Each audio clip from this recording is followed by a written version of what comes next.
오늘 성경은 출애굽기 4장 24절부터 31절의 말씀입니다. 출애굽기 4장 24절부터 31절에 있는 말씀 제가 봉독해 드리겠습니다.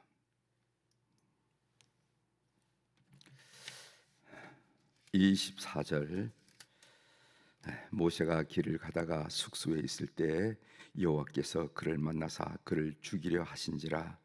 십보라가 돌칼을 가져다가 그의 아들의 포피를 베어 그의 발에 갖다 대며 이르되 당신은 참으로 내게 피 남편이로다 하니 여호와께서 그를 놓아 주시니라. 그때 십보라가 피 남편이라 함은 할례 때문이었더라. 여호와께서 아론에게 이르시되 광야에 가서 모세를 맞으라 하시매 그가 가서 하나님의 산에 모세를 맞아 그에게 입맞추니 모세가 여호와께서 자기에게 분부하여 보내신 모든 말씀과 여호와께서 자기에게 명령하신 모든 이적을 아론에게 알리리라.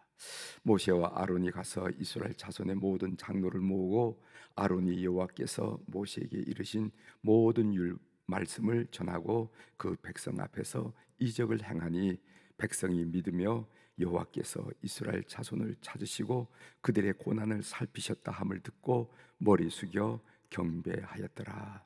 아멘. 31절까지 읽었습니다.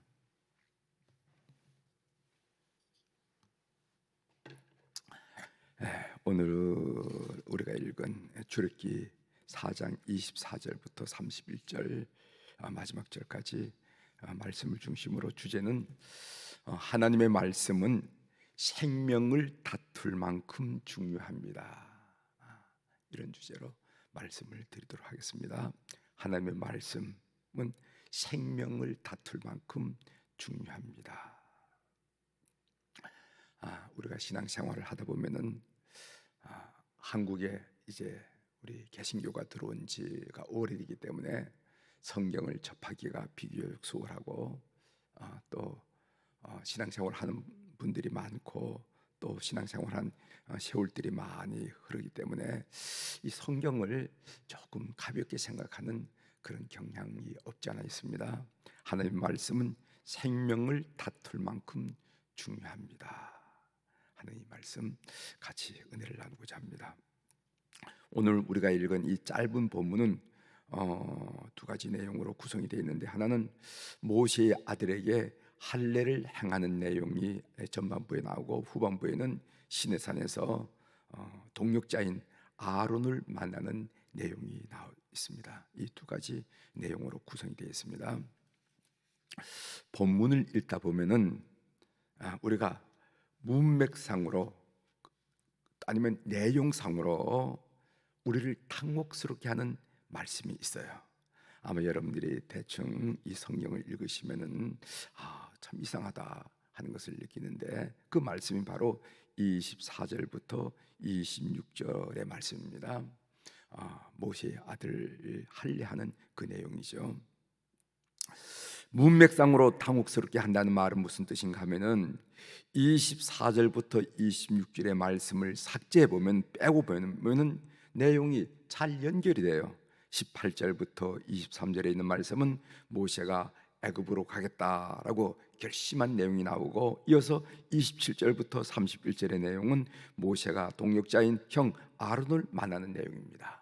그러니까 모세가 결심하고 시내산에서 형 아론을 만나서 이 사역을 전개하는 데 있어서 문맥상으로 아주 자연스럽다, 잘 연결됐다 이렇게 합니다.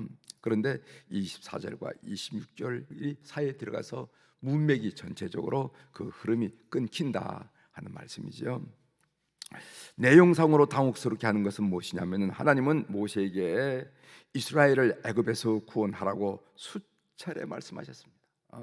모세가 이런 변명을 대고 저런 변명을 대도 아니다, 너가 애굽에 가서 네 백성을 구원해야 되지 않겠느냐 하면서 수차례 모세를 세우기 위해서 하나님이 말씀하신 것을 우리가 보게 되는데, 그런 모세를 하나님이 죽이겠다고 하셨어요. 24절에 나오죠. 모세와 길을 가다가 숙소에 있을 때 여호와께서 그를 만나사 그를 죽이려 하신지라. 이게 이해가 안 된다는 겁니다. 그렇게 모세에게 이스라엘을 애굽에서 구원하라 이렇게 부탁하셨던 하나님이 모세를 죽이려 한다. 이게 여러분들이 이해가 되냐 말이죠. 오늘 한번 이 문제를 한번 풀어보도록 그렇게 하겠습니다. 하나님이 모세를 죽이려고 한 것은 모세가 아들에게 할례를 행하지 않았기 때문입니다. 25절에 나옵니다. 25절의 말씀을 한번 읽어드리겠어요. 십보라가 돌칼을 가져다가 그의 아들의 포피를 베어 그의 발에 갖다 대며 이르되 당신은 참으로 내게 피남편이로다 하니, 이런 말씀이 있습니다. 이 할례의 내용이죠. 할례라는 것은 남성의 포피를 베는 의식으로서 그 원래 내용이 창세기 17장 9절부터 14절에 나옵니다. 창세기 17장 9절에서 14절에 그 할례의 내용이 나오는데 그 부분 중에서 제가 여러분들이 이해를 돕기 위해서 창세기 17장 10절과 11절의 말씀을 한번 좀 읽어드리겠습니다. 너희 중 창세기 10장 10절이에요. 너희 중 남자는 다 할례를 받으라. 이것이 나와 너희와 너희 후손 사이에 지킬 내 언약이니라. 11절 이어서 너희는 포피를 베어라. 이것이 나와 너희 사이에 언약의 표징이니라. 중요한 것은 할례란 하나님과 이스라엘 백성 사이에 맺은 언약의 표징이라 하는 그런 사실입니다. 하나님과 이스라엘 사이의 언약을 육체적의 표징으로 드러내는 것이 바로 할례라는 것이에요. 따라서 모세가 할례를 행하지 않았다는 것은 어떤 의미를 주는가 하면은, 어떤 생각을 하게 하냐면은, 모세가 언약을 무시하거나 언약을 대수롭지 않게 생각할 수도 있다 하는 그런 생각을 우리에게 하도록 만든다는 거죠. 분명히 이스라엘 백성들에게 하나님과 이스라엘 백성 사이에 그 언약의 표징으로 할례를 행해라 했는데 모세는 자기 자식이 할례를 행하지 않았다는 겁니다. 그것은 그의 마음속에 언약을 무시하거나 언약을 대수롭지 않게 여기는 그런 마음이 깃들여 있기 때문에 이런 행위가 나타나지 않았겠는가, 이렇게 보는 것입니다. 만일 모세가 하나님과 맺은 언약을 무시하거나 대수롭지 않게 생각했다면 출애굽의 의미가 없어지는 것입니다. 이스라엘 백성들을 애굽에서 구해내는 그 의미가 없어진다는 거예요. 출애굽은 단순히 정치적으로나 경제적으로 해방시키는데 그 목적이 있는 것이 아닙니다. 이스라엘이 출애굽하는 이유, 그 목적이 무엇인가? 그것은 이스라엘이 하나님의 언약 백성으로서 제대로 살게 하려고 하는 그 목적이 있어요.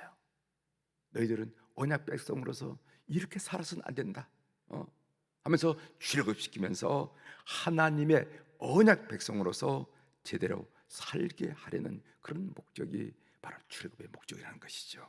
그러므로 언약을 지키는 문제는 모세의 생명을 다툴 만큼 중요하다는 이 사실입니다.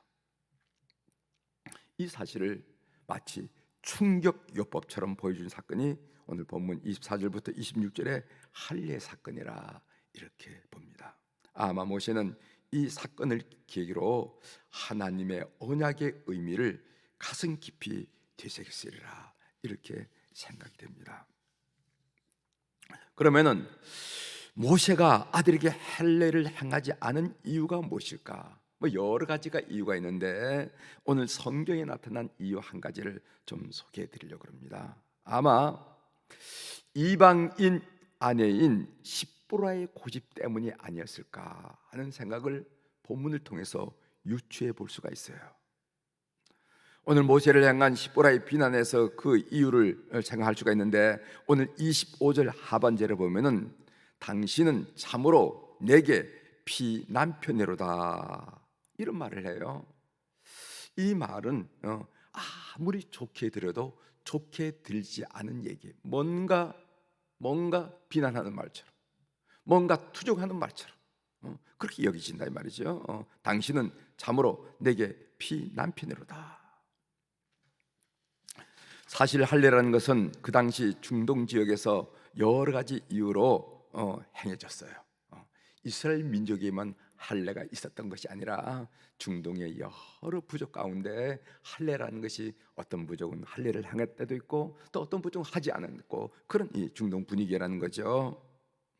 십보라는 자신의 생각, 그런 할례하는 모습, 그 어린아이들이 아파하고 힘들어하는 그런 모습을 살아오면서 보면서 그것을 좋지 않게 생각할 수도 있어요. 십보라는 이 할례가 갖는 신앙적이고 영적 의미를 이방인으로서 전혀 이해할 수 없을 수도 있습니다.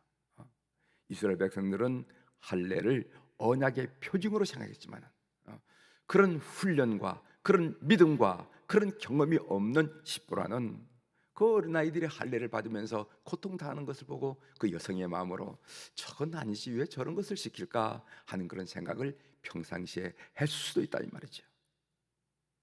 그래서 모세가 아이들 할례를 해야 되는데 라고 했을 때 그거 안 된다고, 당신 아이만 아니라 내 아이기도 하다고 하면서 그것을 극구 반대할 수도 있다 하는 생각을 우리가 유추할 수 있는 겁니다. 따라서 우리가 같은 믿음을 가진다는 것이 얼마나 중요한지 이런 일을 통해서 새롭게 이해할 수가 있습니다. 여러분 고린도후서 6장 14절에 보면은 너희는 믿지 않는 자와 멍에를 함께 매지 말라. 의와 불법이 어찌 함께하며 빛과 어둠이 어찌 사귀며, 이렇게 말했습니다. 우리가 인생을 살면서 결혼이란 배우자를 만나게 되는데 만날 때 같은 믿음을 가진다 하는 것이 중요하다는 것입니다. 그래서 그 내용으로 고린도서 6장 14절에 바울 사도께서 의와 불법이 어떻게 함께 살아갈 수가 있느냐, 빛과 어둠이 어떻게 한 군데서 머물 수가 있겠느냐, 그건 안 된다. 그러면서 믿지 않는 자와 멍에를 같이 하지 말라 하는 그런 얘기를 하는 것을 우리가 볼 수가 있습니다. 여러분, 가정은 선교지가 아니에요. 가정은 선교하고 돌아와서 회복하고 위로받고 힘없는 것이 가정이지, 어떤 사람은 가정을 선교지로 여기고 인생을 결정한 사람이 있다 이 말이죠. 목사님, 저는 그 가정에서 그 가족들을 다 구원할 거예요. 남편도 구원하고 시아버지 시어머니도 구원하고 시동생도 구원하고, 그 사람은 가정을 선교지로 생각하는 사람이에요. 물론 그 말은 가상하지만은 그가 겪을 그 어려운 일은 상상조차 못한다 이 말이죠.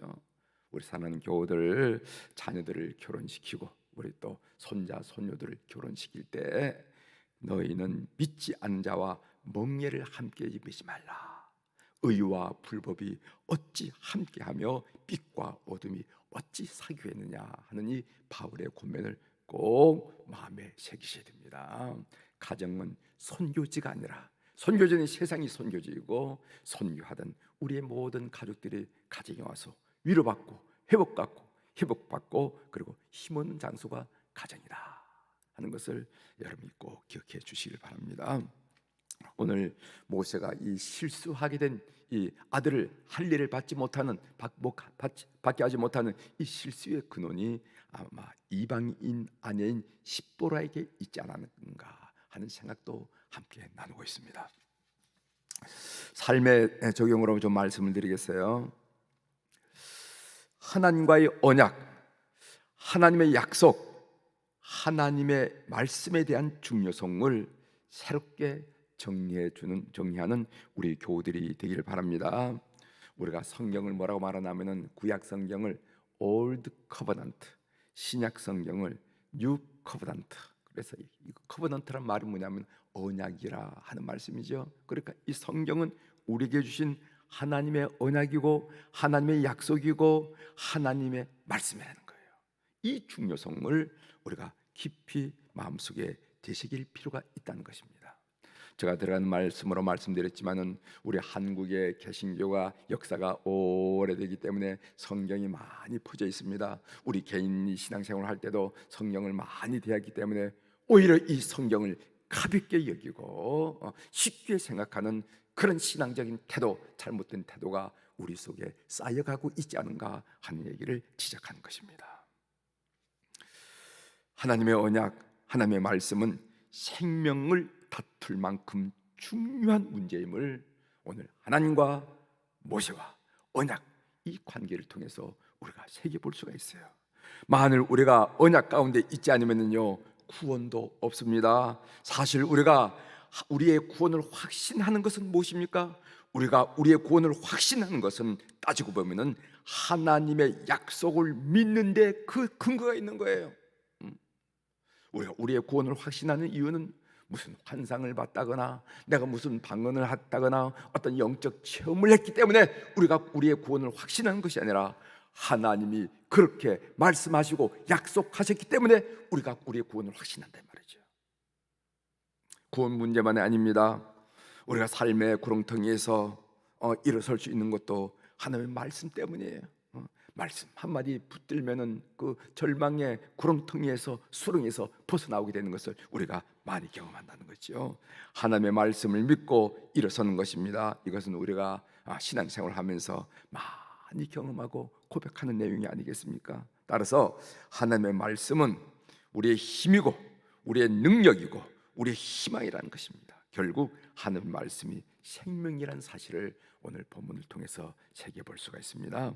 하나님의 말씀은 생명을 다툴 만큼 중요하다 하는 사실을 오늘 이 본문을 읽고 같이 묵상을 나누는 이 새벽기도 우리 모든 교우들, 7시에 말씀을 경청하는 우리 모든 교우들이 마음속에 새기는 하루가 되기를 주의 이름으로 부탁을 드립니다. 기도하시겠습니다.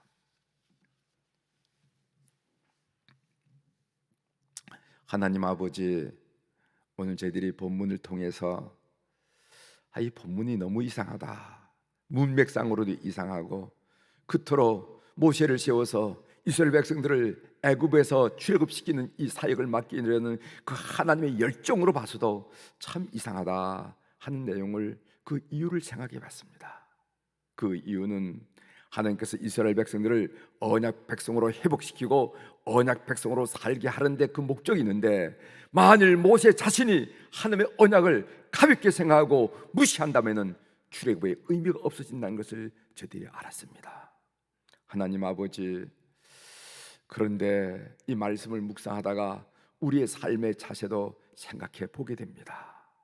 오랫동안 믿어왔기 때문에, 그리고 성경이 너무 많이 이렇게 나와 있기 때문에 하나님의 말씀을 가볍게, 우습게, 쉽게 생각하는 그런 태도가 우리 마음 언저리에 있지 않은가 생각해 봤습니다.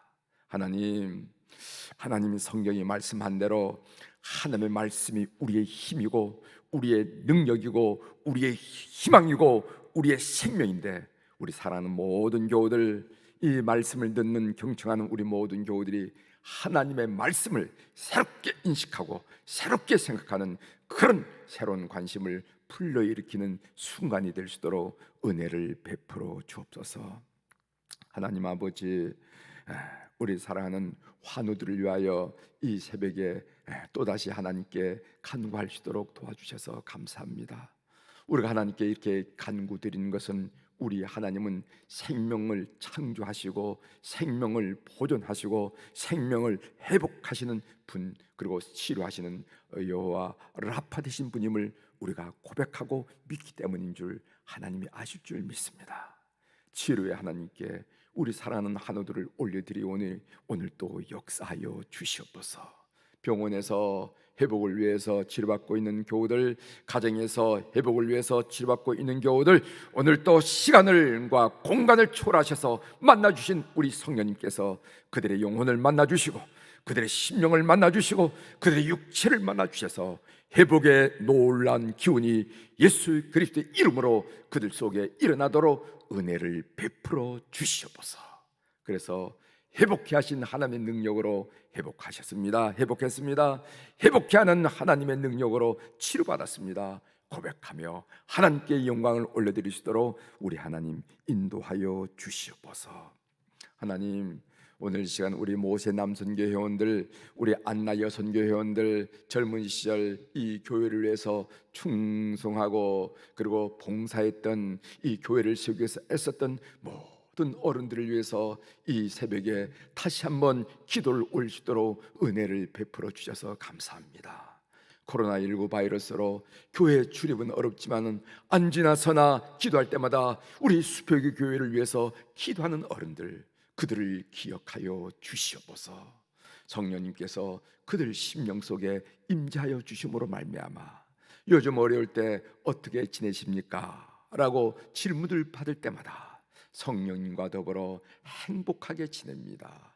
하나님과 깊은 교제 속에서, 말씀 속에서 기뻐하고 소망하며 살아가고 있습니다 라고 넉넉히 말씀할 수 있는 우리 모든 우리 어른들이 될 수 있도록 은혜를 베풀어 주옵소서. 심령 속에 스며드는 모든 좌절, 절망, 답답함, 허무함, 우울 다 가시게 도와주시고 성령이신 아름답고 귀한 열매로 삶이, 가정이 풍성해지도록 우리 하나님 인도하여 주시옵소서. 하나님, 우리의 자녀들을 오늘 또 주님 앞에 올려드립니다. 하나님, 우리의 자녀만큼 우리 심령 속에 자리 잡은 그런 대상이 어디 있겠습니까? 하나님, 그러나 우리가 노력은 많이 했지만은, 애쓰는 것은 많이 있지만은, 걱정하고 근심하는 일은 많이 있지만은 우리가 할 수 있는 일이 별로 없음을 솔직하게 인정해드리고 오늘 또 우리 아이들을 주님께 올려드립니다. 하나님, 해외에서 직장 생활을 하고 사업을 하고 학문하는 자녀들이 있습니다. 그리고 또 낯설은 군대에서 군인 생활을 하는 자녀들이 있습니다. 그리고 고3으로 재수형으로 대학문을 녹화하는 자녀들이 있습니다. 취직을 원하는 자녀들, 결혼을 원하는 자녀들, 생산을 원하는 자녀들, 출산과 순산을 원하는 자녀들이 다 있습니다. 하나님, 하나하나 기도 제목은 많이 있지만은 우리의 부모가 할 수 있는 일은 아무것도 없음을 고백드리면서 하나님, 그들을 이 땅에 내실 텐데 목적과 계획과 소원과 바람인 줄 믿사오니 주의 바람 그대로 저들을 이끌어 주시옵소서. 모세가 여호수아에게 내 길이 형통하고 평탄하다 하는 그런 말씀처럼 우리 모든 자손들이 믿음 안에서 믿음이 계대됨으로 형통하고 평탄해서 우리가 받고 누리는 이 축복을 자손 만대 누릴 수 있도록 은혜를 베풀어 주옵소서. 하나님 아버지, 오늘 또 간구합니다. 오늘 또 이 새벽에 선포합니다. 내 영혼이 잘된 같이 범사가 잘되고 강건한 축복을 주 안에서 다 누리는 우리 교우들이 될 수 있도록 은혜를 베풀어 주옵소서. 감사드리며 예수님의 이름으로 기도 올리옵나이다. 아멘.